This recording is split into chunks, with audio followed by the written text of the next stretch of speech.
আজ থেকে 17 বছর আগে আমাদের দেশ শাসন করেছিল মাননীয় প্রধানমন্ত্রী শেখ হাসিনা। কথা বলেন ঠিক কিনা? এই ক্ষমতা দিয়েছিলেন কে? কথা বলেন।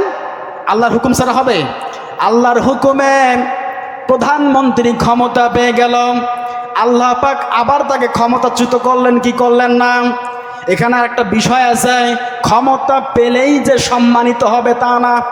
কারণ দুনিয়ার জমিনে অনেকগুলো মানুষকে প্রধানমন্ত্রী বানিয়ে ক্ষমতা দিয়েও আল্লাহ পাক জুতা পিটা করিয়েছেন। নমরুদ ক্ষমতা পেয়েছিলেন কি পায় নাই? নমরুদ ক্ষমতা পেয়েছে, ক্ষমতা দিয়েছেন আমার আল্লাহ। একটা ল্যাংড়া মশা নাক দিয়ে ভেতরে ঢুকে গিয়েছে, পেয়াদাদেরকে বলে জুতা মার, আমার মাথার মধ্যে জুতা মার।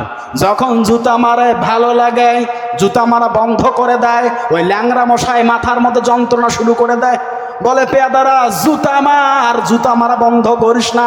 ও জুতা মারতেই মারতেই দুনিয়া থেকে বিদায় হয়ে গেছে। বলি নাউজুবিল্লাহ।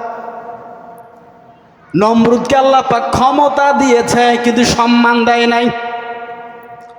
আল্লাহ পাক রব্বুল আলামিন দুনিয়ার জমিনে অনেক মানুষকে ক্ষমতা দিয়েছে।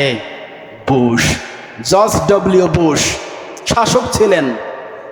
একটা সংবাদ সম্মেলনে বুশকে বক্তব্য দেওয়ার জন্য বলা হলো, বক্তব্য দিচ্ছে জাতির জন্য, জাতির উদ্দেশ্যে বুশ বক্তব্য দিচ্ছে।